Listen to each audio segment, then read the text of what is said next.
비판했지만 돌아선 것은 아니었습니다. 유시민은 훗날 인간 이재명에게 미안해질까봐 이 말을 꺼냈습니다. 이재명의 선택은 위험하다고 했지만 그의 인생은 끝까지 응원한다는 유시민. 모순처럼 들리는 진심은 무엇일까요?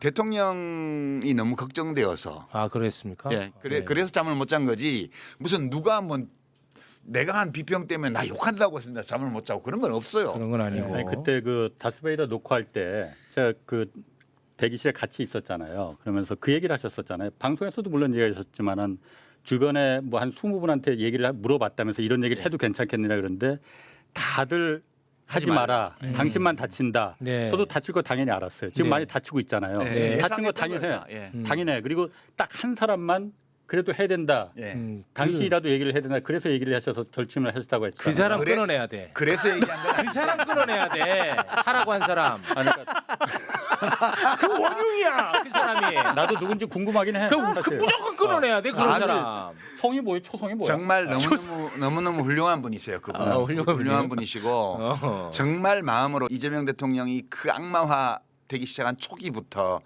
이재명 대통령을 위해서 많은 활동을 하신 분이고요. 저한테 개인적으로 연락해가지고 정말 간곡하게 이재명을 도와달라고 10년 전에 저한테 말씀했던 분이에요. 그래요? 예, 그런 분인데 선생님이 힘드시더라도 대통령과 나라를 위해서 말씀해 주세요라고 유일하게 그분이 그러니까 그분은 저를 별로 안 아끼는 거죠. 그러네. 진짜로. 아니 대통령은 아끼는데 유시민은 그냥 완전히 그냥 막 갖다 썼네. 아니 막가토리가 힘들겠지만 해달라고 한 거예요. 그만큼 대통령을 생각하는 마음이 큰 분인 거죠. 진짜 그러네. 예, 저는 그 말씀을 들으면서 저분 되게 훌륭한 분이다 이렇게 생각을 했고요. 그리고 이제 하지 말라고 한 모든 분들에 대해서는 좀 고마웠어요. 그분들은 이재명 대통령보다 나를 더 아끼는 분들. 네. 저도 그때 이제 그 대기실에서 이런 부분에 대해서 그러니까 유시민 작가, 유시민 선배 이제 공격을 받고 비판을 받고 그 부분이 뭐 두려워할 사람은 아니지만은 어쨌든 그런 부분이 있을 텐데 그렇다고 해서 그냥 눈 감고 입을 닫고 있는다고 해서 그럼 나중에 결과가 좋아질 것 같으면은 그것도 좋은 방법이다. 그런데 결과가 눈 감고 입 닫고 있으면은 좋아질 것 같지가 않더라고요. 그래서 미안하지만은 아프더라도 얘기하시라. 이 사람은 나 별로 안 아끼거든. 여기 계셨네. 아니 그러면은 제가 이렇게 질문을 좀 드려볼게요. 저는 그렇게 해서 그러면 뭐 좋아진 게 있느냐라는 질문을 좀 드리고 싶어요. 뭐냐? 저는 이제 매불쇼에서 ABC론 한번 하지 않았습니까? 예. 뭐 매불쇼라서 그런 게 아니고 저는 당시에는 그 방송이 정말 좋은 방송이었다고 저는 생각합니다. 지금도. 왜냐하면 당시에 매우 혼란한 상황이었어. 어떤 상황이었냐? 친명이라고 하는 완장을 찬 사람들이 이재명 정부를 지지하는 사람들을 자기 마음대로 반명딱지를 막 붙여. 그리고 그 사람들을 막 모욕 주고 비난하고 막 그렇게 폭력적으로 나아가는 거야. 그 이제 박근혜 때 있었던 일인데 진박 감별사들이 네. 있어서 막. 근데 그게 발표하는 거예요. 나는 너무 받아들이기가 어렵고 굉장히 혼란했어요.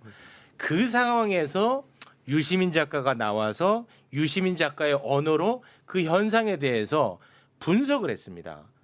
매우 저는 유의미했다고 봐요. 그런데 이번에 그 다스베이다 나가서 그 건축학개론 저는 그거는 어떤 의미가 있었는지 저는 굉장히 회의적이에요. 시끄럽기만 하고 무슨 우리 국가적으로 공익이 있었나 저는 회의적입니다. 그거는 이제 앞으로 민주당에서 어떤 일이 벌어질지에 대해서 예고하는 거죠. 정치 전문 용어로는 정계 개편이라고 하는 건데요. 네. 정계 개편.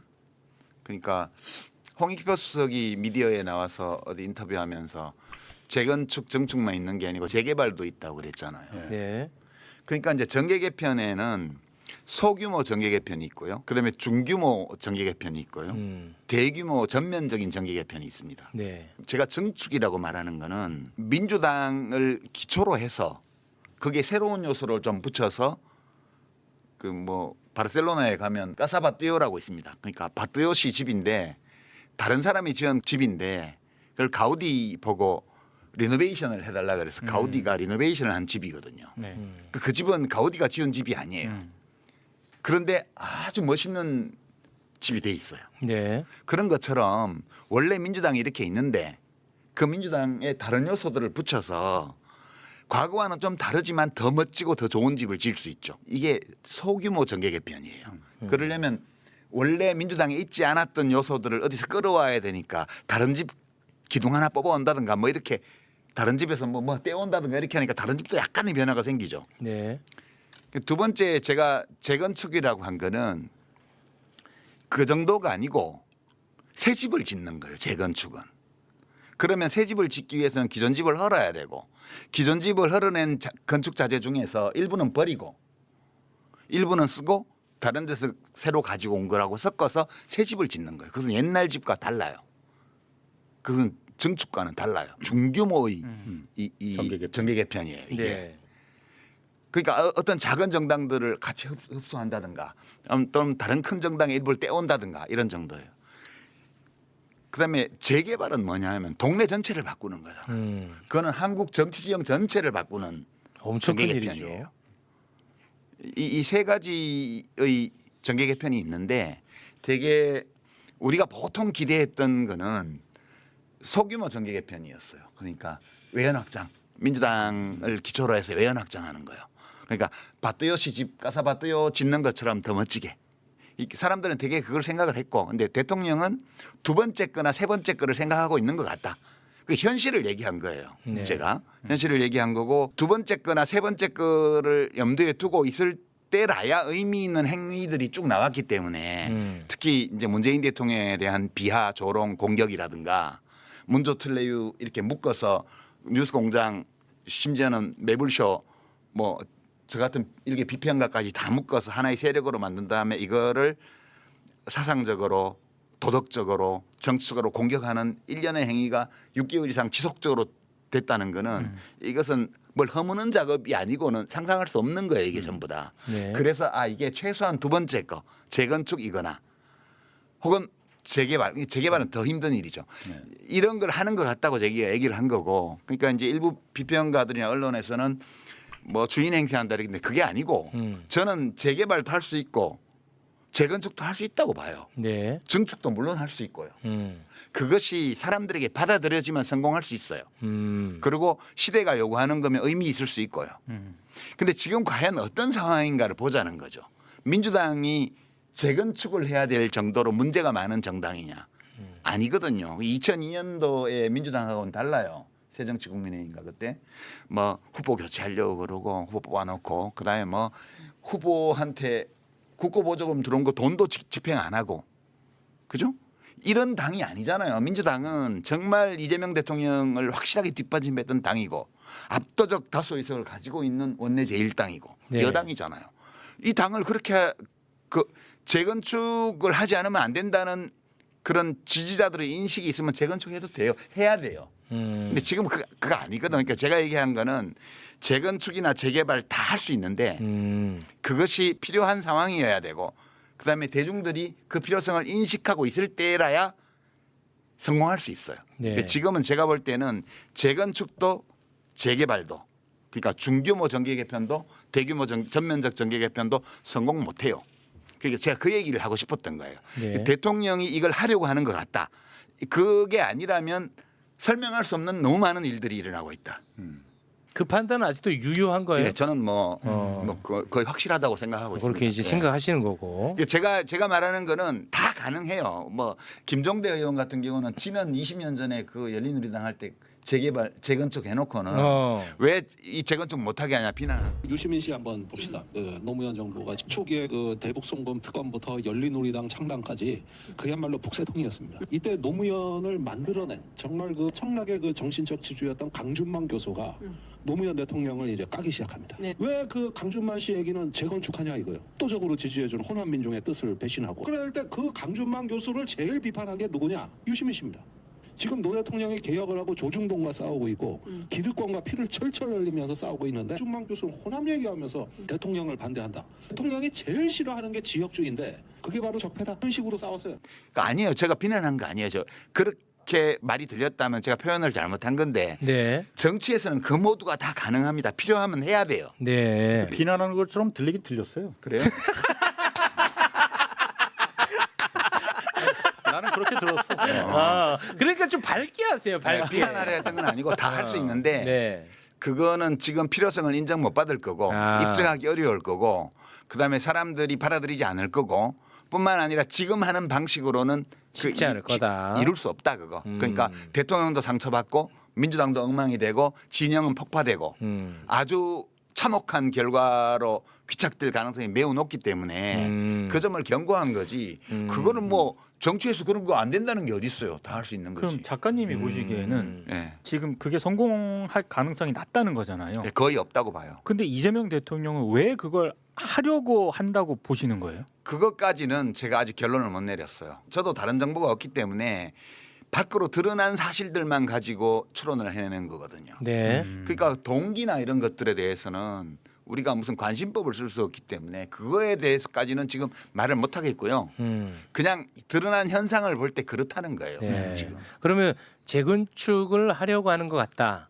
또는 뭐 재개발을 하려고 하는 것 같다. 그렇죠. 라고 이제 판단을 하셨다는 건데 그 네. 판단에 대한 오류는 없을 걸로 보시는 거죠. 지금으로는. 네, 저는 뭐 여러 가지를 볼 때 네. 인사를 봐도 그렇고 그다음에 검찰 개혁 이 문제를 처리하는 것도 그렇고 대통령의 말 이걸 봐도 그렇고 그런 생각을 갖고 있지 않다면 나올 수 없는 것들이 너무 많아요. 아니 그러면 좀 좁혀가지고 가령 인사로 재건축 재개발을 생각하는 것 같다라고 판단할 만한 인사는 예를 들면 어떤 인사를 그렇게 생각하시는 거예요? 그거는 많은 인사들이 있죠. 왜 우리 다 알지 무슨 뭘. 몰라요 나는. 무슨 인사혁신처장부터 시작해가지고 최근에 문제됐던 이병태 이병태도 카이스트 그렇고. 그 뉴라이트 예. 인유한도 마찬가지. 그러니까 그거는 그 증축 정도로는 볼 수 없습니까? 그러니까 증축 정도? 재개발일 수도 있죠. 증축하는 데는 필요 없어요. 그런 사람들이. 아니, 너무 또 그렇게. 하나도 그거는 유 작가가 맞는 것 같은데 그 부분은. 아 가만히 계세요. 왜 일을 더 키워요? 아니 그 증축 그러니까 이재명 대통령이 언제 이런 얘기를 한 적이 있어요. 아니 우리 진영 사람들을 훨씬 더 많이 쓰고 그 저쪽 진영 사람들 한두 명 썼는데 그걸 갖고 너무 또 크게 생각하는 것 같다라고 이야기를 한 적이 한 번 있거든요. 그 일부 언론에서 세상에 뭐 그 보수에만 자리 다 주면은 그러면 그 집권할 때 도움 주는 사람은 뭐냐 이런 이상한 기사도 막 쓰고 그러던데 뭐 다 주긴 뭘 다 줘요. 이 중에 국무위원 중에 우리 송 장관님, 시약처장님 또 있나? 뭐 약간 있겠지. 중간쯤 있는 그런 억지가 아니고 대체적으로 이 주류적 입장 이건 다 유지를 하고 근본적인 가치와 원칙 기준을 다 유지하는데 이것만 가지고는 안 된다는 거예요. 그래서 가급적이면 그게 훼손되지 않는 범위 내에서는 넓게 인재도 넓게 운동장도 넓게 이렇게 써야 된다. 인사를 이쪽 민주당 쪽 계열 사람들을 압도적으로 다 썼죠. 그럴 수밖에 없죠. 민주당 소속의 대통령인데. 네. 그리고 일부를 저쪽에서 데리고 왔잖아요. 네. 근데 데리고 온 사람들 중에 원만하게 안착된 사람도 많고요. 네. 근데 문제를 일으킨 경우는 많죠. 뭐 이제 이병태 씨처럼. 이병태는 이제 뭐 나중에 이혜원 뭐 기용은 안 됐지만 네. 이혜원 씨 파동도 다 잘 안 생겼고 됐죠. 뭐 여러 가지 그런 사례들이 있습니다. 근데 이렇게 보면 왜 우리 사람한테 자리 안 주고 딴 사람들 데려다 써라고 우리가 얘기한 게 아니에요. 그러니까 사람을 데려다 쓰는데 저 사람을 왜 데려올까를 사람들이 보잖아요. 네. 그냥 일 잘해서 데려온 게 아닌 것 같은 거예요. 그래서 의심을 하는 거거든요. 그 인사에서 증축하는데 필요한 사람들은 다 데려다 쓰면 다 박수 치는데 저런 사람들은 증축하는데 필요한 사람이 아니지 않나? 그런 게 많은 거죠. 그러니까 그 부분이 그 부분은 제가 설명하는 게 좀 나을 것 같아요. 흔히 우리가 그러니까 집토끼 산토끼 그 얘기 하잖아요. 네. 물론 산토끼에서 외연을 넓히는 거 누가 거기에 토를 달겠습니까? 그렇죠. 당연히 그건 가야 할 길이고 박수 쳐줄 일이잖아요. 네. 매불쇼의 정신이기도 합니다. 산토끼가 아니고 늑대를 데려와서 집토끼들을 다 잡아 죽이면 안 되는 거 아니에요. 그렇게까지 하면 너무 거칠어. 아니 일을 자꾸 너무 키워. 가격한 표현이지. 아이고, 내가 봤을 땐 먼저 그러고- 가세요 그냥. 좀 약간 나 순화시키려고 모셨더니 일을 더 키우시네. 뭐 내가 보기엔 그런 것 같아. 늑대 뭘 또 잡아먹어. 늑대까지는 없어 거기 무슨 늑대가 이병태가 있어. 누구를 잡아먹었어? 혼자 난동부리다가 간 거지. 그러니까요. 자기 발에 자기가 채였지. 그럼 고발원은 나 속기록에서 삭제해 주세요. 그리고 이제 더 큰 거는 검찰 개혁을 이렇게 한 건데요. 바로 넘어갑니까 검찰 개혁? 아니 이제 여러 정황들이 이게 지금 있죠. 제일 핫하니까. 제일 핫하니까. 근데 저는 그러면 검찰 개혁 들어간다고 하시니까 검찰 개혁 이야기를 하기 전에 저는 굉장히 또 슬픈 게 있어요. 뭐냐면 매불쇼만 해도 검찰 개혁과 관련한 이야기를 제가 얼마나 많이 했겠습니까? 그리고 KBS 프로그램 할 때도 얼마나 많이 얘기했겠어요. 그런데 단 한 번도 댓글로 제가 압박을 받아본 적이 없어요. 근데 저는 그때 했던 얘기 지금도 똑같이 하거든요. 지금은 또 내가 어마어마하게 압박을 받아요. 그거 갖고 징징. 아니 징징이 아니고 이게 뭐냐면 내 발언이 달라졌으면 나에 대한 평가가 달라질 수 있잖아. 근데 검찰 개혁을 같이 원했던 사람들이 내 발언이 달라지지 않았는데 이제는 나를 공격을 해요. 난 이게 좀 혼란하다. 아니 검찰 개혁을 원하지 않는 사람들이 많잖아요 이미 그건 공개적으로. 뭐 예를 들어서 국민의힘 진영이라든지 아니, 이런 분들 말고 이쪽에서도 이재명 대통령 지지한다고 하는 사람들 중에서도 예. 많잖아요 지금. 원래 그렇지 않았다는 얘기를 하는 거예요. 그렇지. 지금은. 왜 그러냐면 그 사람들은 대통령이 원치 않는다는 걸 알기 때문에. 예? 그렇게 튀어요? 예. 대통령이 지금 검찰 개혁이 1년이 넘도록 안 이루어진 이유는 대통령이 수사기소의 완전 분리를 원하지 않기 때문에 이렇게 된 거예요. 우리가 이제 그 결론을 내려야 될 때가 이미 지났어요. 대통령은 뭐 하려고 그러는데 뭐 밑에 사람들이 뭐 법무부 장관이 어쨌다 민정수석이 했다 이런 거는 초기에 이 사실을 직시하기가 너무 두렵기 때문에 사람들이 진짜 똑바로 안 보려고 이제 안경 껴야 제대로 보이는데 안경 벗고 본다든가 이렇게 해가지고 굳이 그걸 외면해 온 거예요 지금까지. 대통령이 원치 않았기 때문에 여기까지 온 거고 그거 말고는 다른 설명 방법이 있을 수가 없어요 지금. 그렇기 때문에 대통령이 이걸 원치 않다고 확신하는 사람들이 이 미디어 공론장에서도 이제 지금 보안수사권이라는 이름으로 검찰의 수사권을 남기는 걸 계속 본격적으로 옹호하고 있고 지금 그 사실을 우리가 직시하고 현실로 받아들여야 된다고 저는 생각을 하는 거죠. 왜 안? 근데 어떻게 받아들여요? 그러니까요. 그거를 이미 대선 전에 이재명 대통령 후보 시절 때부터 본인이 검찰로부터 엄청난 피해를 받았잖아요. 예. 그래서 검찰 개혁을 주창을 해왔고 그렇죠. 또 공약으로 내걸었고 예. 근데 유 작가님이 보시기에는 이재명 대통령 생각이 바뀐 건지 아니면 뭐 원래 의지가 원래부터? 없다고 보시는 건지. 그것까지는 안 따질게요. 그러니까 네. 생각이 없으면서 공약을 그렇게 한 건지 네. 공약은 진심으로 했는데 대통령이 되고 나서 생각이 바뀐 건지는 제가 안 따질게요. 네. 그러나 대통령이 취임하고 나서 1년 동안 이루어진 일을 보면 두 차례의 입법 예고는 대통령 승인 없이는 나올 수 없어요. 그거는 우리가 무슨 그렇지. 왜 이래? 그건, 왜 모르는 척하는 거야? 그거는 대통령이 시킨 거예요, 다. 저는 그 외에는 다른 설명이 있을 수 없고요. 그리고 이제 여론에 너무 밀리니까 3월달에 공소청 중수청법은 손을 과감하게 봐가지고 내보냈어요. 근데 대통령이 이거를 내가 여론을 받아들여서 잘했구나 이렇게 판단을 하는 게 아니고 내 마음대로 못했어, 내가 졌어 이렇게 판단한 것 같아요. 그러니까 지금 국무총리실에서 TF를 만들어서 1년 동안 뭐 돈을 17억인가 뭐 쓰고 해놓고는 정부 안도 안 내고 지금 접었습니다.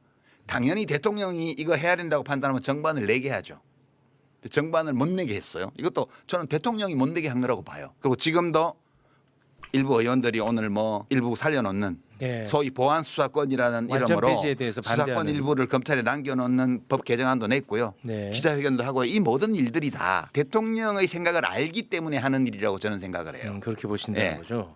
근데 아까 우리 기자님 때문에 요거는 좀 바로 잡고 가야 될 것 같은데 대통령 취임하기 전에 이재명 대통령이 검찰 개혁과 관련한 발언을 제가 몇 가지 이렇게 또 찾아봤는데 네. 경찰에게만 수사권을 줘서는 안 된다. 그 부분에 대한 우려의 목소리는 냈던 적이 있습니다. 있어요. 그런 적은 있어요. 예, 예. 있었어요. 네, 그거는 조금 바로 잡을 네. 필요가 있을 것 같아서. 그 말이 맞다면은 지금 어제 오늘 일어나는 그 민주당에서 법사위에 속한 민주당 의원들이 지금 한 2명이 공식적으로 보안수사권 폐지에 대해서 반대한다. 이거 통과하면 되면 안 된다라는 의견을 공개적으로 냈잖아요. 네. 법사위 구성으로 보면은 그렇게 되면 보안수사권 폐지라는 그렇죠. 검찰 개혁안이 통과될 수가 없거든요. 지금 그러니까 물리적으로. 그런 얘기들은 이제 우리가 언론을 통해서 다 알 수 있는데 제가 이제 중시하는 거 이런 거예요. 대통령이 수사권을 일부 검찰에 남겨놓는 게 좋겠다는 판단을 할 수 있다고 봐요. 저는. 네. 판단할 수 있죠. 네. 그거는 견해 차이가 있을 수 있어요. 그럴 수 있죠. 네. 근데 공약은 완전 수사기소 완전 분리로 공약을 2022년 대선 때도 했고 질 때도 했고 이번에 이길 때도 했어요. 그렇지만 대통령이 되고 나서 상황을 보니 그게 경찰에 너무 비대해지고 이게 다른 견제 수단이 별로 없고 이러니까 네. 일부라도 이런 이유로 남겼으면 좋겠다는 판단을 할 수 있다고 봐요. 저는. 그렇습니다. 네. 그러면 어떻게 해야 되냐 하면 국민들한테 양해를 구해야 돼요. 나와서 사실 이 문제는 제가 이렇게 공약을 했는데 와서 보니 이러이러한 문제들이 있어서 이런 조건을 달아서 이렇게 하는 게 좋을 것 같습니다. 라고 본인이 책임성 있게 이거를 풀었어야 돼요. 근데 지금 대통령이 어떻게 했냐면 비슷한 얘기 하지 않았나요? 예. 법무부 장관 시키고 총리 시키고 그렇게 지금까지 해왔어요. 대통령은 마키아벨리적으로 이 문제를 처리해서 욕먹을 일은 밑에 사람을 시켜라. 이게 막 군주론에 나오는 얘기잖아요. 그다음에 인기를 얻을 일은 내가 해라. 그런 게 다 나옵니다. 그러니까 그거는 근데 정말 인쇄매체조차도 없던 그 옛날의 통치술이고 지금 이 시대에는 맞지 않아요. 이것이 다 그 재건축 또는 재개발과도 관련성이 있을 수 있다. 이게 저는 그렇게 봐요. 그 작가님, 음. 그 오늘 방송 이제 방송이 나간 이후에 이 방송이 어떻게 우리 사회에 영향을 끼치기를 바라고 하시는 말씀들이에요. 이 모든 말씀이. 이 모든 얘기는 예. 현실을 직시하자는 거예요. 그러니까 이제 이재명 대통령의 베스트셀러 중에 제목이 결국은 국민이 합니다라는 책이 있습니다. 네. 결국은 국민이 해요. 저는 대통령이 매우 잘못된 판단을 하고 있고 본인에게도 해가 되고 나라에도 좋지 않은 방식으로 행동하고 있다고 보는데 이 사실을 사실로 받아들이고 그리고 대처해야지만 결국은 국민이 뭔가를 할 수 있어요. 이 검찰개혁의 그걸 완성하는 문제라든가 또는 우리의 정치를 좀 더 합리적인 방향으로 이제 정당들을 발전시켜 나가는 문제라든가 이런 것들을 바람직한 방향으로 하기 위해서는 시민들이 지금 벌어지고 있는 이 모든 일들이 무엇이며 왜 일어나는 거에 대해서 있는 그대로 볼 때에만 저는 그게 가능하다고 생각해요. 그러니까 우리 작가님이 보실 때 이재명 대통령이 잘못된 길로 가고 있는 것 같다. 근데 아니 잘못된 길이라고 안 할게요. 그러면 이재명 대통령은 어떤 노선을 길을 선택했어요. 선택하고 저는 그 선택을 존중해요. 존중하는데 그것이 매우 위험한 선택이라는 거. 본인에게도 사회에도. 그리고 지금 이렇게 하는 이 지금까지 해온 방식으로는 성공하기 매우 어렵다는 거를 얘기를 하고 싶긴 해요. 근데 대통령에게 얘기하고 싶은 생각은 없어요. 왜냐하면 이런 걸 몰라서 그 길을 선택하는 게 아니라고 보기 때문에 대통령은 나름대로 모든 것을 본인의 수준에서는 검토해서 어떤 길을 선택했어요. 근데 저는 그 선택이 실패로 끝날 거라고 봐요. 안 그래도 제가 그거를 여쭤보려고 제가 질문 던진 거예요. 뭐냐? 작가님이 생각할 때는 실패하는 길로 가고 있는 거예요. 예. 잘못된 길이라는 표현하고는 다르죠. 네, 그러니까 예. 이재명 대통령이 가는 길이 나 유시민이 봤을 때는 저거는 성공하지 못할 텐데 실패하는 길을 가고 있네. 이거는 잘못된 길이라는 걸 빨리 세상에 알려줬으면 좋겠다. 그래서 국민들에 의해서 좀 바로잡혔으면 좋겠다. 선입니다. 예. 그렇다면 그렇게 잘 되는 길로 갔으면 좋겠다는 선의가 있으면 대통령과 신뢰관계 있었던 분 아닙니까? 제가 잘 모르지만 그러면 직접 개인적으로 만나서 이런 이야기를 하면 분란도 덜하고 좋은 방향으로 갈 수 있지 않겠느냐. 저는 이 문제의식이 있어요. 예. 우리 황희두 씨처럼 젊은 분들도 이런 문제의식에 공감하세요? 나는 이거 강력한 문제의식이야. 너는 무조건 나와 함께. 예, 함께 하겠습니다. 아니 어때? 그러니까 너무 이게- 타당한 말 아니야? 저는 그렇죠. 맞죠? 어떤 저는 말씀이신지. 유시민 작가님 정도 되면 그 방법을 고려해야 된다라고. 그렇지. 개인적으로 만나고 그러면 그게 비선이지. 그게 왜 비선입니까? 소통이죠. 공식적인 라인들이 아니죠. 있고 공식적인 채널이 있는데 어떻게 예를 들어서 지금 그래서 그 네. 무슨 유튜버들이 내가 대통령하고 소통한다 매일 소통하는 그게 다 그런 거 아닙니까? 그거는 아니죠. 아니 자 보세요. 보수 농객들도 공개적으로 만납니다. 그게 왜 비선입니까? 예를 들어서 두 분이 만나서 뭔가를 서로 주고받고 하면 그거는 문제죠. 유시민 작가는 나의 개인적 이해관계로 만나는 게 아니잖아요. 그 만약 황희두 씨 보고 청와대에서 대통령 면담 좀 하자고 요청하면 만날 거예요? 당연히 예, 저는 그러면 아 그래요? 예. 저는 어떤 거냐면 사실 문재인 정부 때부터 그랬는데 어떤 이슈에 대해서 의견을 물어오면 예? 그러면 제 의견은 얘기를 해요. 네.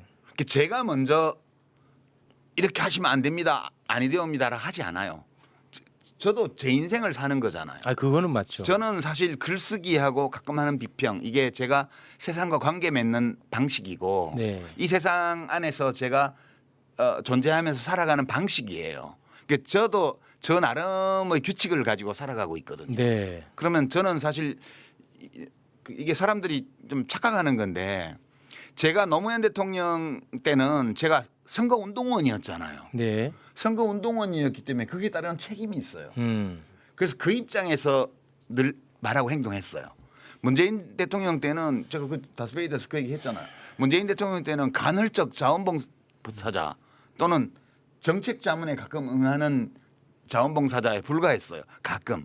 그러니까 저는 그 정권에 대해서 책임을 질 의무가 없었어요. 네. 그러니까 밖에서 뭘 했죠. 이재명 정부에 대해서 저는 마찬가지예요. 저는 이재명 대통령에 대해서 공론장에서 이재명이라는 정치인을 지지했던 비평까지 네. 선거 운동도 아니고 운동원도 아니고 참모도 아니고 알아요. 부하도 아니에요. 맞습니다. 그럼 저는 이제 어떨 때 응하냐, 자문에 응하냐 하면 어떤 문제에 대한 저의 의견을 요청할 때. 그래서 제가 문정부 때는 딱 한 번 조국 씨에게 임명장을 주는 게 좋은가 안 좋은가에 대해서 문재인 대통령이 많은 사람들에게 의견을 듣는 과정에서 저에게도 연락을 하셨고 네. 그거에 대해서 제가 자문에 응했던 거예요. 제 판단은 이러이러한 근거로 해서 일단 임명장은 주시는 게 여러모로 좋을 것 같습니다. 네. 라는 의견을 얘기했고 제가 그 의견을 얘기해서 문 대통령이 꼭 주신 거라고 생각하지 않아요. 많은 네네. 분들이 상반되는 의견을 주셨을 거라고 저는 생각하고요. 그 이재명 대통령은 한 번도 대통령이 되신 후에 저에게 어떤 이슈에 대해서 의견을 물어본 적이 없어요. 네. 그 제가 뭘 만나서 이런 얘기 아니, 하죠. 아니 근데 물론 제가 예. 작가님한테 지금 말씀드린 거는 제가 작가님한테 너무 과한 책임을 그렇죠. 지우는 거는 맞아요. 네. 네, 저는 그거는 그런 맞습니다. 책임까지 그리고 지고 싶지는 않아요. 예, 맞아요. 네. 그리고 어떻게 보면은 좀 결례일 수 있다고 봅니다. 그런데 나 같은 이런 미물도 나라가 잘못될까 봐 맨날 발 동동 굴립니다.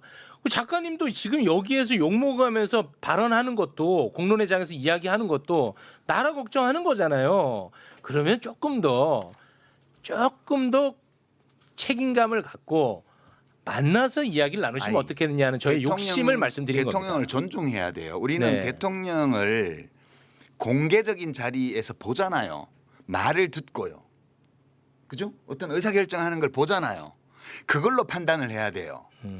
그러니까 저는 사실 공개적으로 우리가 볼 수 있는 대통령의 모든 말과 행동에서 이걸 느낀 거고 이거에 대해서 저는 비평의 무대에서 정치인 이재명을 지지했던 사람이기 때문에 그때 이재명 대통령이 들으라고 비평을 한 게 아니고 시민들이 들으라고 비평을 했던 거잖아요. 지금 저희 책무는 시민들에게 얘기하는 거예요. 시민들에게. 네.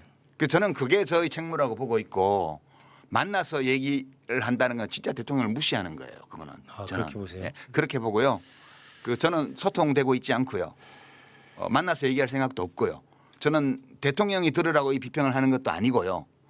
시민들에게 제가 보는 사실, 제가 받아들이는 현실이 무엇인지에 대해서 말씀드리는 거고 이것을 전제로 해서 결국은 국민이 나서서 뭔가를 바로잡지 않으면 바로잡을 길이 없다. 그 얘기를 지금 하는 거죠. 다만 이제 제가 좀 주제 넘게 말씀을 드리면 주제 넘어야 돼 오늘은. 네.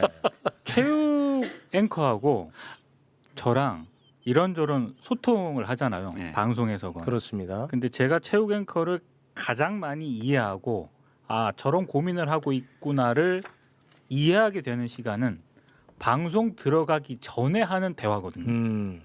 그래서 저는 많이 이해를 합니다. 아 지금 저런 고민을 하고 있구나. 그래서 그런 맥락에서 봤을 때 공적인 어떤 소통 굉장히 중요하죠. 그리고 네. 유시민 작가님은 작가님이시니까 그런 어떤 시민들을 향해서 대화하는 그런 방식도 저는 유효하다라고 보는데 지금 유 작가님이 계속 방송에서 강조했던 거는 이게 뭔가 지금 잘못된 길로 가고 있는 것 같다. 실패할 길로. 예, 실패하는 길로 가고 있는 것 같다라는 판단을 하셨다면 저는 그 소통 방식도 한 번 정도는 바꿔볼 필요도 있다. 변주를 할 필요는 있다라고 봅니다. 그러면 저는. 이제 두 가지 예상 가능한 성과가 있을 거예요. 하나는 내가 조금 과하게 판단한 부분도 있었구나라는 것을 발견할 수도 있는 거고, 아니면 실제로 설득을 해낼 수도 있는 것이고. 그런 걸 믿지 마세요. 현대 정치는 그런 걸로 되지 않아요. 현대 정치가 그거는 대통령을 만드는 과정에서 선거운동원으로서 참모로서 캠프 종사자로서 참여했던 사람들이 할 일이에요. 제가 할 일이 아니고. 저는 그렇게 생각합니다. 제가 왜 이 말씀을 드리냐면 이 말의 힘이라는 게 있다는 걸 제가 많이 느껴요. 뭐냐면 굉장히 제가 죄송한 자기 고백인데 문조톨레유라고 해가지고 맨날 혐오하고 비난했잖아. 그러면서 유시민을 반명으로 몰았단 말이에요. 나는 거기에 대해서 정말 분노했던 사람이에요. 아, 그렇죠. 유시민은 반명하면서 친문 세력의 부활을 꿈꾸는 사람이다. 말도 안 된다. 내가 그걸 정말 공개적으로도 막 피를 토했어. 근데 이게 누적이 되니까 진짜 그럴 수도 있나 하는 생각이 내가 들더라고. 이 말의 힘이야. 그래서 내가 유시민 작가님이 과거에 이재명 대통령 취임 전에 두 사람이 어떤 이야기를 주고받았는지를 내가 찾아봤어. 꽤 많지 그러게. 예. 찾아봤는데 이재명 대통령이 위기 때마다 유시민 작가의 방식으로 항상 도움을 줬었어. 예를 들어서 악마호가 심할 때 있었잖아요. 예. 그때도 방송에 나와가지고 해명할 기회를 주더라고. 근데 기회를 줬는데 그거를 이재명 대통령은 기분 나쁘게 받아들였더라고. 근데 그것도 나중에 또 둘이 대화로 풀고 받아들이고 너무 보기가 좋아. 신뢰관계야. 1월 2일 날 신년 토론 하면서 감정 조절 장애 있는 거 아니냐고 물어봤잖아요. 요새 뭐 여러 가지 공격 많이 받으시잖아요. 욕설 주고받은 음성 파일도 왔다 갔다 돌아다니고 뭐 철거민들하고 맥살잡이를 했다 어쨌다 뭐 이런 거 많아요. 사정을 하나하나 뜯어보면 또 그럴 수도 있는 상황이던데 제가 보기에는 그럼에도 불구하고 대선 후보로서 감정 조절 능력에 약간 하자가 있는 거 아니냐. 저는 유 작가님이 어머니가 폭행당해서 입원한 상황을 보고 어떻게 할 수 있을지 한번 제가 여쭤보고 싶어요. 그러니까 이렇게 못되게 반응을 한다니까. 그게 최대 약점이라니까. 그때가 치명적인 실수를 했는데 사실은 저한테 기회를 주려고 하신 말씀인데 제가 신년에 뭐 이런 말씀도 하시나 이렇게 받아들였어요. 서운했지. 네, 서운하더라고요. 근데 그 판단 착오였던 거죠. 왜 거기서 벌컥 화냈어요? 벌컥 화는 되지 않고 바로 물어봤지. 벌컥 화냈지. 그래 내가 이렇게 못되게 얘기하면 안 된다고 얘기했잖아요. 그게 아주 훈련 부족이고요. 수양 부족인데 그 말씀이 정말로 맞는 것 같아요. 예, 인정. 인정. 그리고 검찰에 의해서 잡혀 들어갈 뻔했던 때도 그때는 유시민 작가 방식대로 굉장히 위로하고 힘을 북돋아 주더라고. 이재명 대표는 중요한 사람이죠. 혹시라도 만에 하나라도 영장이 발부되어서 구치소에 간다 하더라도 또 구속적부심 또 신청하고 또 보석 청구 또 하고 계속 법적으로도 계속 싸워야 되고요. 그리고 당대표직도 내려놓으면 안 된다고 생각해요. 옥중 출마도 하고요. 옥중 결재도 하고요. 이건 기싸움이에요. 기본적으로. 기싸움에서 밀리면 그 순간에 이제 진영이 무너지는 거기 때문에 정청래 최고위원이 다음 공천장은 이재명 당대표 명의로 나갈 거다 이렇게 말을 했던데 그게 그 사인이라고 보고요. 그냥 굳세어라 재명아 그냥. 좋았잖아요. 그 관계가. 그럼요. 저는 열심히 응원했어요. 그러니까. 네.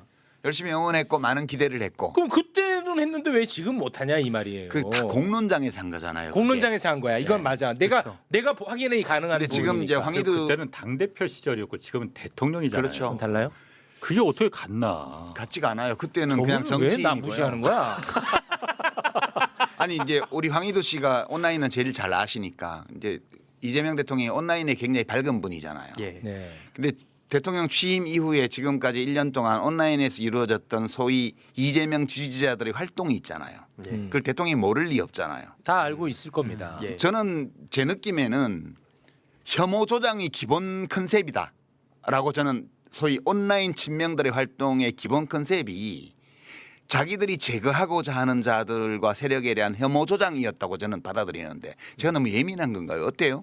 아니요, 실제로 제가 DC 인사이드에 이재명은 합니다라는 갤러리 그 자료를 이재명 팬카페도 있고 그죠? 예, 그 자료를 많이 모아뒀었는데 2년 전부터, 그러니까 24년도부터 정확히는 친노 친문에 대한 공격이 엄청 이어졌고 거기서는 상상을 뛰어넘을 정도로 노무현 전 대통령을 공격을 했습니다. 그러면서 진짜 난리가 났었는데 제가 그래서 지난번에 나와서 민주당 정치인들이 대부분 노무현 정신을 얘기를 했고 그거 다 했죠. 근데 이런 문제를 모르나? 말도 안 되고 저도 몇몇 분들한테는 얘기를 했어요. 이런 일이 벌어지고 있다. 근데 그걸 다 외면하더라고요. 근데 사실 이런 거는 굳이 막 저처럼 온라인을 많이 봐야지만 알 수 있는 것도 아니고 이게 건너서 다 유통이 되잖아요. 그러니까 이게 방치가 된 지가 되게 오래됐었는데 최근에 갑자기 이 양비론으로 얘기를 하면서 정치인들이 나와서 둘 다 그만해라. 맞아요. 거기서 제가 너무 화가 났던 겁니다. 나도 그건 참 서운하더라고. 그렇기도 하고요. 이제 제가 다스베이다에서 다 편집해버린 내용이 있는데 그거를 다 편집한 데 이유가 있을 겁니다. 그걸 다 편집했기 때문에 나도 이유는 있었어 보니까.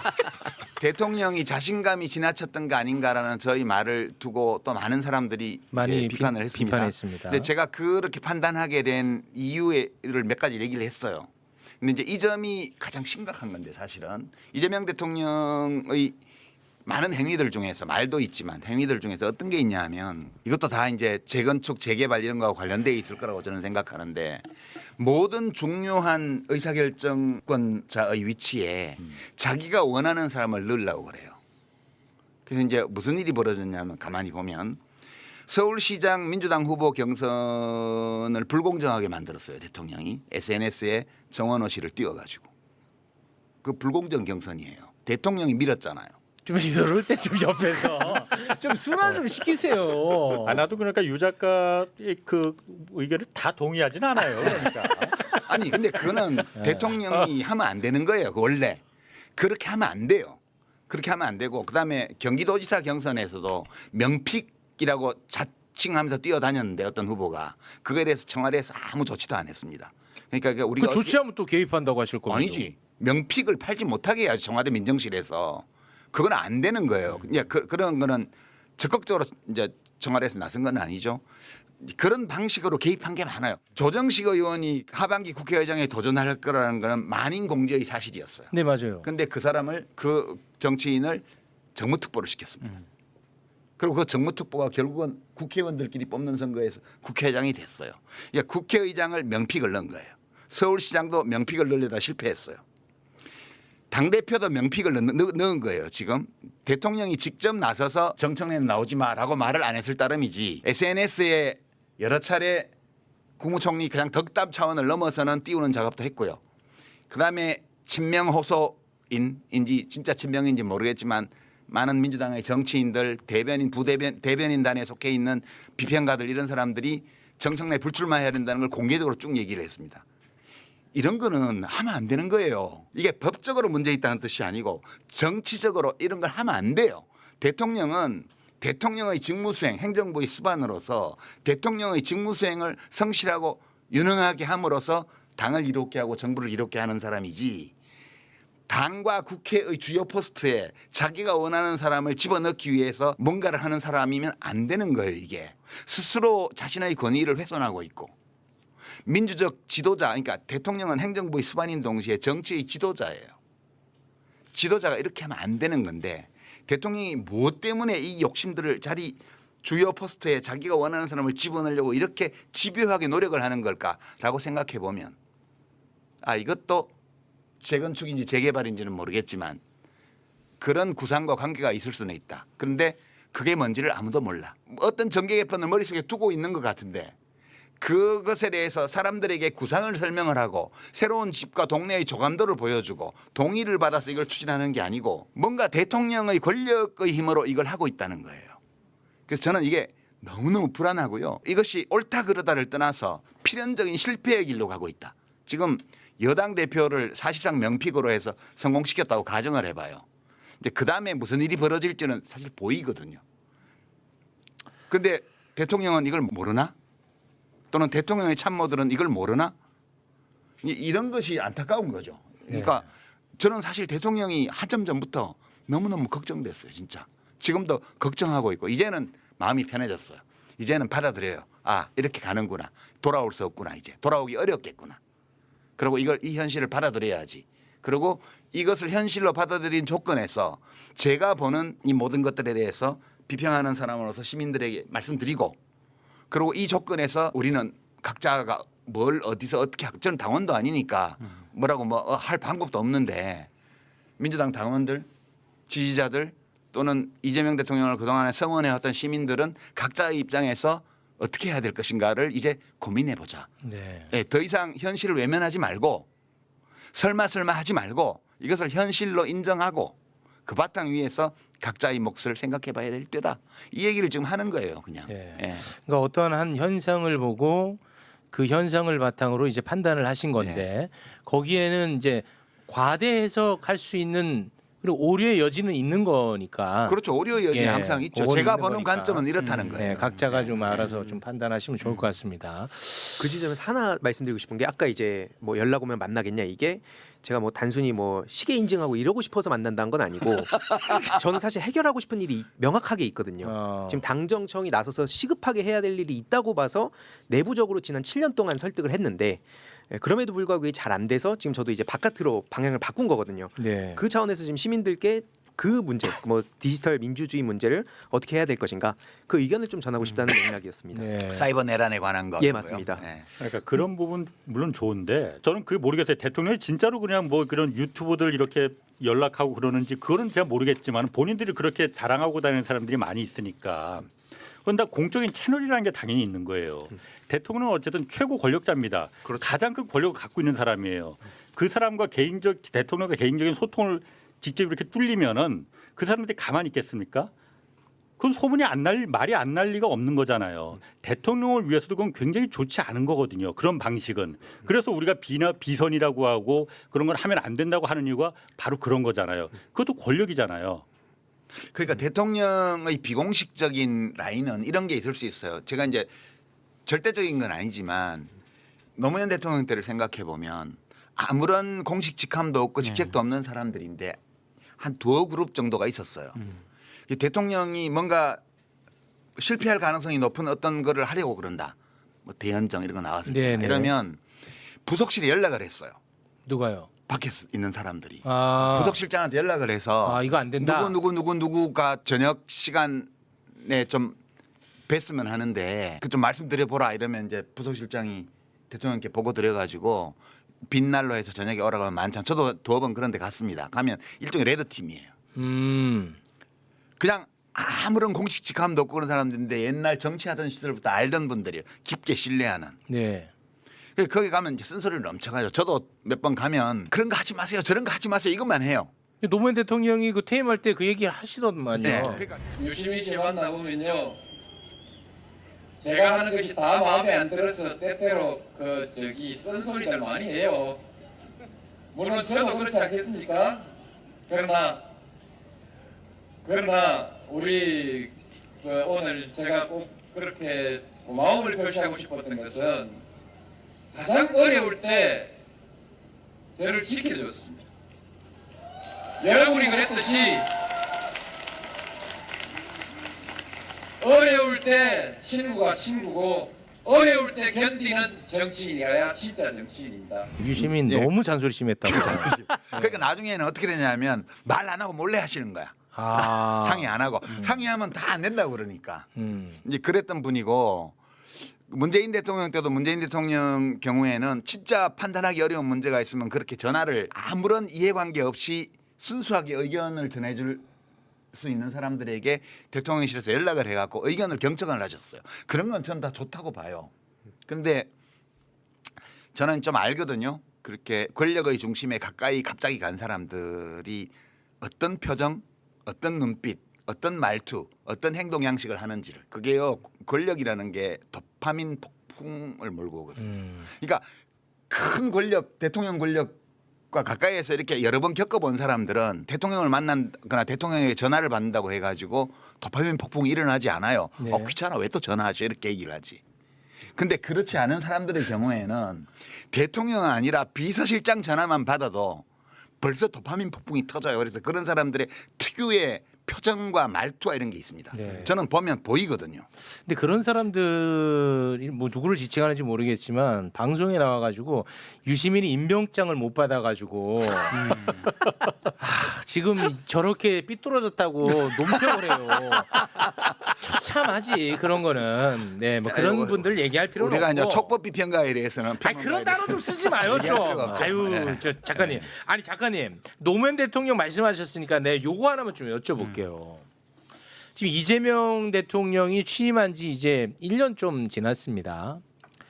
이제 그러다 보니까 이런 작가님을 향한 비판들이 있어요. 노무현 대통령이 한미 FTA 할 때 당시 이제 진보 지식인들 이 먹물들이 엄청나게 반대를 했었다. 돌아보면 노무현 대통령이 맞지 않았냐. 그런 오류를 유시민 작가가 지금 범하고 있지 않을까. 그런 뭐 그렇게 볼 수도 지적을 있죠. 하시는 분들이 많습니다. 그렇게 볼 수도 있죠. 그렇게 예. 볼 수도 있는데 그거는 이제 좀 문제가 다른데 홍사훈 기자님이 그 얘기 하시지 않았어요? 어떤? 한미 FTA 절대 안 하겠습니다라고 공약하고 한미 FTA를 한 게 아니잖아요. 이라크 파병 같은 건 절대 안 하겠습니다라고 공약하고 이라크 파병을 한 게 아니잖아요. 그거는 상황이. 외교 정책 또는 통상 정책의 이슈 새롭게 떠오르는 이슈였는데 지금 검찰 개혁 같은 거는 하겠다고 하고 안 한 거잖아요. 이거 차원이 달라요. 뿐만 아니라 노무현 대통령은 사람들에게 이야기할 어떤 정책이 있으면 대통령 본인이 직접 그 필요성에 대해서 자신의 구상을 말씀하셨어요. 근데 지금 검찰 개혁이 이렇게 지체되는 거에 대해서 이재명 대통령이 해명 진짜 제대로 한마디도 한 적도 없고요. 했어요. 뭘 했어요?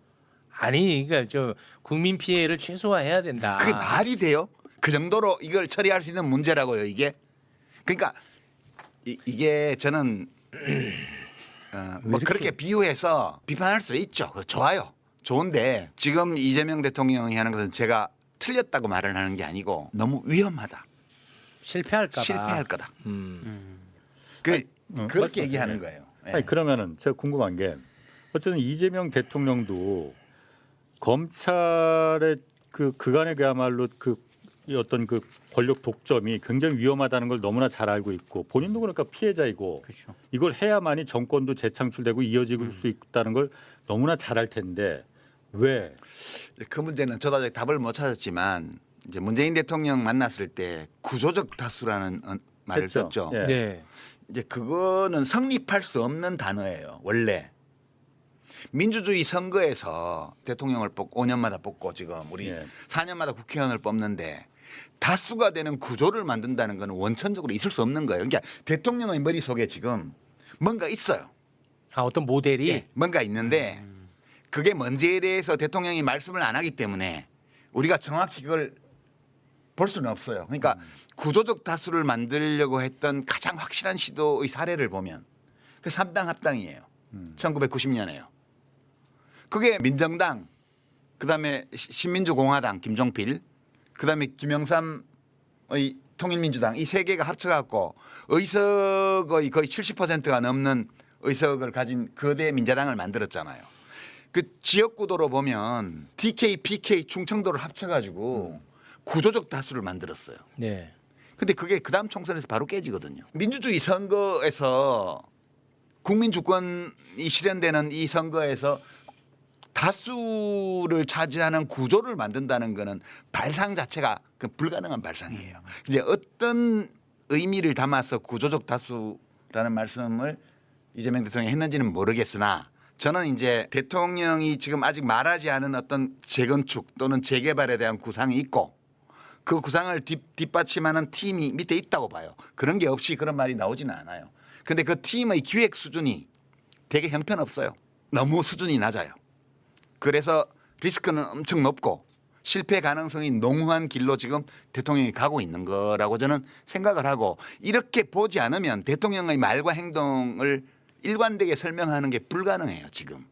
그래서 제가 이렇게 추론하는 거고 그게 뭔지에 대해서는 조금 더 대통령의 이 생각을 알 수 있는 말과 행동들이 나오고 나면 추론해낼 수도 있을 거라고 저는 봐요. 저는 답답한 게 그러니까 물론 유 작가님 말이 본인 말이 다 맞다고 확신할 수는 없는 거잖아요. 네. 그럼요. 그런 비판이 많아요. 유시민 작가는 자기만 옳다고 해. 막 이런 아니, 비판이 많아요. 누구나 자기가 옳다고 생각하는 얘기를 하지. 그러면 내가 틀렸다고 얘기하는 사람도 있나? 야, 요거는 저랑 똑같은 생각입니다. 네. 아니, 누구나 다 어떤 주장을 할 때는 그게 맞습니다. 맞다고 생각하고 주장을 그렇죠. 하지. 난 틀렸어라고 주장하는 맞아요. 그런 정신 나간 사람이 어디가 있어요. 네. 그러니까 저는 지금 그 보안 수사권 부분에 대해서 굉장히 이게 지금 그 구조를 지금 애초에 그러니까 쭉 달려왔던 그 방향성을 틀어버리는 지금 분기점에 와 있는 거잖아요. 네. 만약 이 분기점이 틀어지면은 뭐 마음이 식는다 정도가 아니고 등을 돌릴 가능성이 매우 높습니다. 사람들이 지지층들이. 그러면은 정권 재창출은 정말 그거는 완전 물 건너 간다고 저는 보고 있거든요. 왜냐 나부터도 정말 고개가 갸우뚱갸우뚱해질 테니까. 이러면 정권 재창출이 불가능하다는 걸 너무나 본인이 잘 알 텐데 그게 제가 그러니까 풀리지 않는 부분이다. 정권 재창출은 4년 뒤의 일이고요. 아직 네. 지금 이제 이게 얼마나 좀 우스꽝스러우냐 하면 대통령이 모호한 말을 하고 SNS에나 이런 데서 물론 해석이 필요하고 그러면 해석 투쟁이 막 벌어져요. 예. 민주정에서는 이런 예. 일이 있으면 안 돼요. 민주정에서는 대통령이 어떤 안건 어떤 이슈에 대해서 자신의 생각을 말해야 돼요. 해석의 여지 없이요. 근데 이게 지금 보면 대통령 SNS에 뭐 부처 돼지 이런 거 올리면 이게 뭔지를 둘러싸고 대변인이 나와서 해명하고 뭐 누구는 그게 문조 틀레를 유시민을 겨냥한 거라고 얘기하고 누구는 조선일보라 그러고 이 난동이 벌어져. 이 소동. 아이 그 조선일보였어요. 좋아요. 여하튼 지금 무슨 일이 벌어지고 있냐 하면 대통령의 진짜 의중이 무엇인지를 찾아내기 위한 게임. 대통령의 커뮤니케이션이 이러면 안 돼요. 이거는 뭔가를 감추고 있는 거거든요. 뭔가를. 대통령이 지속적으로 자기를 친명을 자처하는 사람들이 그렇지 않은 사람들을 공격하는 수단으로 이용하는 그런 모호한 말을 계속 주기적으로 내왔습니다. 지금까지. 이런 민주정에서는 이러면 안 되는 거예요. 이것도. 그래서 저는 뭔가 이상해요. 뭔가 잘못됐어요. 크게. 그냥 보통 잘못된 게 아니고 아주 크게 뭐가 잘못 가고 있다 지금. 네. 그런 걸 느끼는 거죠 지금. 예. 그럼 뭐 뭔가 이상하다 이런 표현을 하셔서 여기 다 그 언론 관련해서 일가견이 있는 분들이니까 언론 이야기 잠깐 좀 하고 싶은데 저는 요즘 언론을 보면서 와 이건 진짜 정말 나는 이 현상 자체가 되게 신기하다라는 생각을 많이 해요. 그 내란범이었던 윤석열도 언론이 하나가 돼서 다 같이 비판하지 않았어요. 그때도 윤석열 발언을 따가지고 전달해주고 막 그럴 정도였어요. 근데 지금은 내란범도 아니고 범죄자도 아닌 유시민 그리고 뭐 김어준, 정청래 이런 사람들을 모든 언론, 모든 평론가, 모든 유튜버들이 모든은 아니고 거의 대부분이 하나의 목소리로 비판을 합니다. 그나마 정청래 의원 같은 경우는 당대표도 노리고 국회의원이니까 뭐 그렇게 견제받고 비판받는 거 타당할지 모르겠습니다만 유시민 작가는 민간인이에요. 근데 거의 대부분이 하나가 돼서 한 목소리로 비판을 해요. 난 이거는 참 너무 이상하다. 근데 이상한 거 플러스 무섭다까지 가는 건 뭐냐? 자신들이 비판하는 유시민을 같이 혐오하지 않는 최욱도 비판을 해요. 그러니까 우리 편이 아니면 다 적. 이 관점. 이거는 이제 무섭다거든요. 앞에는 나는 이상하다. 뒤에 거는 좀 무섭다. 내가 욕먹기 싫다는 게 아니고 이거는 어떻게 해석이 가능한지 참 궁금합니다. 우리 어르신분들. 죄송한데 먼저 가야 돼서 한마디만 하고 싶은 게 일단 노무현 재단에 대해서 지금 뭐 횡령 얘기까지 나오고 있거든요. 비판이 아니잖아요. 근데 이거에 대해서 말도 안 된다고 얘기를 하면 저도 이제 그 반열을 올려서 공격을 하는 거예요. 그러니까 이게 아예 그냥 뭔가 짜여진 빌드업의 일환인 것 같다 이런 생각이 요즘 사실 많이 들고 특히 그 예전부터 당 활동을 저도 좀 오래 하다 보니까 어떤 얘기들을 들었었냐면 2019년에 유시민 작가님을 욕을 이런 방식으로 해요. 진영 논리. 그러니까 왜 이렇게 정부를 옹호하면서 사회의 어른이면 좀 쓴소리도 해야지. 그렇게 욕을 했던 사람들이요.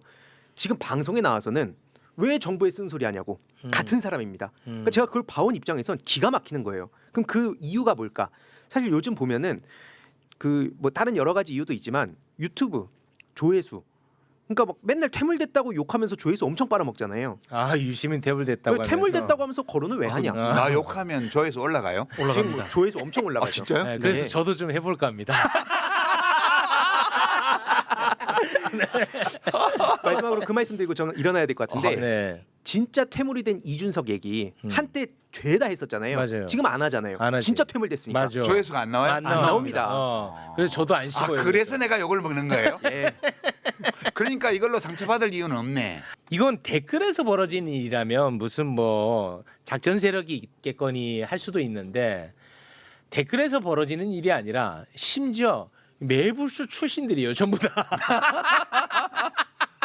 매불쇼에서 그렇게 오랫동안 함께했던 분들이 다 그러니까. 외연 확장에 실패한 거네. 네, 제가 좀 그러니까 많이. 저는 저널리즘적인 행위를 하고 있는 건 아니라고 봐요. 아. 이거는 흔히 말해서 기성 언론들이 운영하는 유튜브 채널들 있잖아요. 거기가 더 하거든요. 더 하죠. 굉장히 심해요. 노골적이에요. 근데 거기가 더한 이유는 간단합니다. 제가 봤을 때 그냥 후발주자니까 이제 뭔가 조회수를 높이고 조회수 별로 안 구독자 수를- 나오던데 나 욕해도? 근데 많이 나옵니다. 아 그래요? 그들이 그러니까 조회수. 제가 한 번은 그건 아닌 것 이거는 같은데. 정말 문제가 심각하다라고 느낀 게 사실 이재명 대통령이 해외 나가서 여러 가지 외교 성과를 거둔 그런 시기도 있었고 그러니까 정말로 이 저널리즘적인 차원에서 다뤄야 될 사안들이 그런 거 너무나도 안 다뤄. 많은 시기였는데 그 유튜브 썸네일을 제가 한번 쭉 한번 이렇게 한번 본 적이 있었거든요. 제 이 화면에서 컴퓨터 유시민, 화면에서 정청래, 조국, 최우. 여기 한 화면에 한 8알이 유시민 작가님 썸네일이었어요. 네. 그래요? 무섭더라고요. 나 돈 받아야 되는 거 아니야 거기? 그러니까 이거는 뭔가 상당히 잘못됐다. 왜 이럴까? 제가 봤을 때 여러 이유가 있겠지만 가장 큰 이유는 상업적인 이유가 가장 크다고 봐요. 그 정도로 돈벌이가 되나 내가? 그거는 아닌 것 같은데. 아니, 예컨대 조중동 전통적으로 조중동 이런 데는 내란을 일으킨 경우에도 보수 세력하고 이제 뭐 민주 세력하고 사이에 중립이잖아요. 맞습니다. 네. 그죠? 네. 그다음에 한겨레나 경향처럼 우리가 보통 진보 매체라고 말하는 오마이뉴스나 이런 데들은 기본적으로 보수 세력 쪽에 하고 민주 세력, 진보 세력 쪽에서는 진보 세력에 좀 기울어져 있지만 진보의 정파에 대해서는 또 중립이잖아요, 대체로. 맞아. 지금까지 이렇게 해왔잖아요. 맞아. 근데 지금 보면 그 구분 없이 제 발언이 뭐 맞냐, 뭐 민주당에 도움되냐 이런 여론조사도 있더라고. 아, 그것도 뉴스토마토 재밌더라고요. 그거 보면 네. 제가 놀랐는데 진보층에서는 반반이더라고요, 그게. 그 저는 깜짝 놀라서 이 정도로 동의 비율이 높단 말이야. 너 놀라운 일이잖아요. 그 내용도 잘 안 알려져 있는 일개 비평가의 말을 가지고 여론조사를 했는데 반반 나왔다는 거는 지금 문제가 심각한 거예요. 그게 지금 정부가 그렇게 돼 있는데 민주당 지금 전당대회도 보면 유력 후보가 팽팽하잖아요. 지금 여론조사를 보면 큰 차이 없어요. 그런데 미디어를 보면 평론가더라고 거의 9대 1이죠. 99대 1 정도로 예, 완전히 김민석이에요. 맞습니다. 그러면 이 격차를 어떻게 설명하지? 지금까지 재래 언론이나 혹은 유튜브 저널리스트들이 취해왔던 그런 각 진영 내에서의 중립성 최소한 또는 뭐 진보 보수의 중립성 이거 다 깨지고 민주당 안에 정파 사이에서도 중립을 안 지키는 네. 이 현상을 어떻게 봐야 되지? 그래서 제가 그걸 고민하다가 용력이라는 단어를 생각한 거거든요. 너무너무 이상한 거고요. 99대 1까지는 아닌 것 같아요. 95대 5는 되는 것 같아요.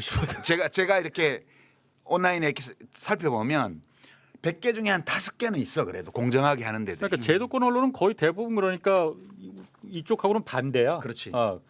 예, 우리가 잘못됐을 수도 있어요. 그러니까. 맞아요. 그래서 저는 제가 좀 자기 검열이 좀 심한 편이거든요. 그래서 나와는 방향성이 다른 데가 절대 다수예요. 네.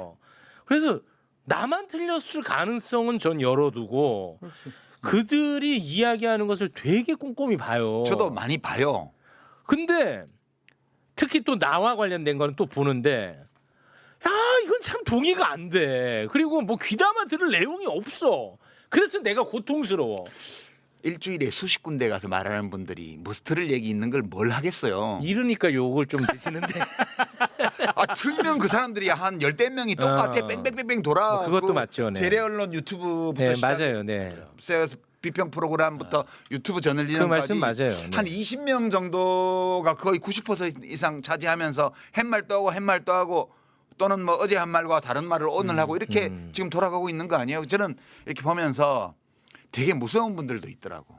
그 비평가들 중에는. 그러니까 이제 신약에 보면 그런 얘기 나오잖아요. 예수께서 말씀하시기를 죄 없는 자 먼저 저 여인을 돌로 쳐라라고 말하니 아무도 돌을 던지지 않아도 나오잖아요. 근데 돌로 쳐라 하면 제일 먼저 던지는 사람, 그리고 끝까지 던지는 사람. 이런 평론가들 무서워요. 저는 그런 분들 이렇게 틀다가 툭 나오면 막 얼른 돌려요. 너무 무서워가지고. 용서가 없어요. 용서가. 용서가 없어. 정말 죄 없는 자 먼저 저 여인을 돌로 쳐라 이러면 제일 먼저 던지고 제일 마지막까지 던지는 사람들. 그런 사람들도 몇 명 있고요. 네. 그럼 자기가 무슨 말을 하는지도 모르고 하는 사람도 많아요. 그리고 진짜 깍두기 한 접시로 한정식 차리는 사람들도 있고요. 맞아. 그냥 말 옮기는 걸로 비평하는 사람도 있고요. 네. 그 참 저도 봐요. 들을 말이 있나 다 싶어가지고. 근데 보시는군요. 견디기 힘들더라고 보면서. 아니 저에 관한 것만이 아니고 네네네. 그냥 비평. 예, 저도 마찬가지입니다. 예. 네. 그 좀 어쩔 수 없지 뭐. 네. 세상이 이런 걸. 근데 이제 오늘 방송이 나가면은 이런 비판이 또 많이 쏟아질 것 같아요. 반명선언. 반명선언. 이제 유시민, 너가 ABC 벤다이어그램 그려가지고 그렇게 떠들었지. 근데 웬걸? 네가 제일 먼저 돌 던지네. 이 비판이 굉장히 많을 것 같습니다. 돌 던지는 게 아니고 대통령의 선택을 받아들여요. 저는 대통령이 그런 길로 가려고 한다는 걸 받아들여요. 그거에 대해서 도덕적으로 잘못됐다든가 뭐 정치적으로 틀렸다든가 이렇게 그건 얘기하지 아니라는 않아요. 겁니다. 다만 실패할 거다. 그리고 너무 위험하다. 본인에게만 해로운 것이 아니고 그 이재명 대통령을 당선시켰던 진영과 그 많은 시민들을 굉장히 가슴 아프게 만들 거다. 그 얘기를 하는 거지. 돌 던지면 망해라고 던지는 거잖아요. 그거랑은 전혀 그러니까 뭐 다르다는 노무현 거죠. 대통령 네. 퇴임 후에 검찰 수사 받을 때 죽어서 뭐 속죄해라 이렇게 하는 게 돌 던지는 거죠. 저는 제가 원하는 거 이런 거예요. 제가 보는 현실을 시민들에게 말씀드리고 많은 시민들이 현실을 있는 그대로 보고 여론을 새로 만들어내고 대통령이 그 여론을 보면서 자신의 노선을 수정하는 거. 그 여론이 만들어집니까 그러면은? 노력해 봐야죠. 뭐 안 되면 할 수 없죠. 네. 지금은 무슨 누구를 상대로 싸워서 이기려고 뭘 이루려고 이 말을 하는 게 아니에요. 그냥 내가 이런 생각을 하고 있고 내가 이런 위기의식을 갖고 있는데 많은 사람들이 나와 같은 생각을 한다면 변화가 일어날 수 있을 거야. 일어날지도 몰라. 안 일어날 수도 있지만 내 생각이 틀렸다면 변화가 안 일어날 거고 안 일어나야 맞는 거고 내 생각이 옳다 하더라도 변화가 일어나지 않을 수 있어.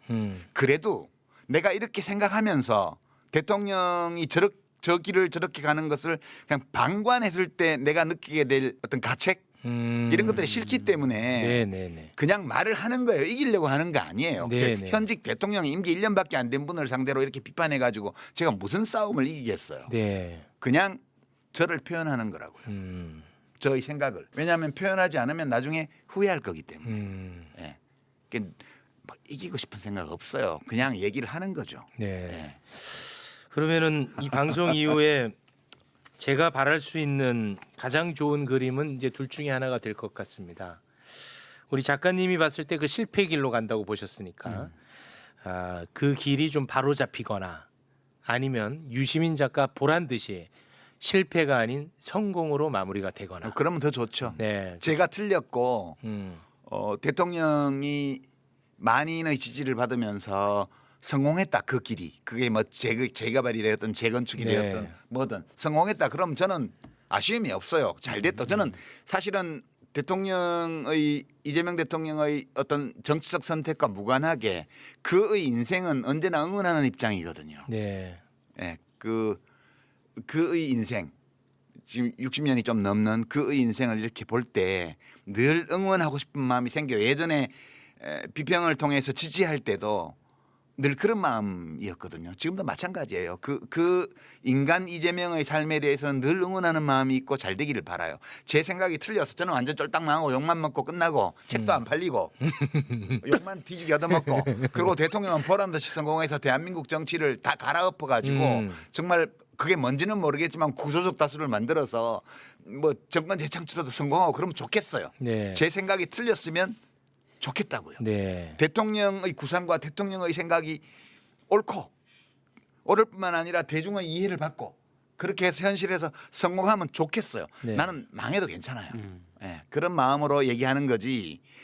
내가 옳기 때문에 내가 이겨야 돼. 이런 생각하면서 이겨서 뭐 할 거예요? 뭐 할 건데 내가. 네, 그거는 뭐 네. 하나만 하면 말씀이죠. 하나만 하면 아니 뭐 이겨서 뭐해? 뭐 이기지도 못하고 뭘 어떻게 이겨? 그렇지. 네. 뭐 이기려고 하는 싸움을 거는 게 아니잖아요. 이기려고 네. 싸움을 거는 게 아니고 대통령의 실언이 결국 국민이 합니다였으니까. 네. 지금은 결국 내가 합니다처럼 보이는데 다시 대통령이 결국 국민이 합니다로 돌아와 주기를 바라는 마음은 있죠. 제가 옳다면. 알겠습니다. 아, 우리 출판사 분들이 오늘 책 가지고 왔는데 책 얘기는 뭐 선나 껍데기 경상도 말로 했는데 뭐 사실상 오늘 책은 유시민 작가 스스로 불매 운동을 했다. 이렇게 정리가 될 것 같습니다. 유럽 도시기행 3. 그래 너무 많이 팔리면 또 B라고 욕 먹으니까 적당히 팔아주세요. 자기 장사한다고 예, 또 예. 난리 날 테니까요. 안 팔리는 것도 나쁘지 않은 메시지가 될 것 같습니다. 우리 기자님 오늘 어떠셨어요? 어질어질해요. 어지러지래요? 말하고자 하는 취지는 이해가 됐죠, 최욱 씨는. 그렇습니다. 그러면서.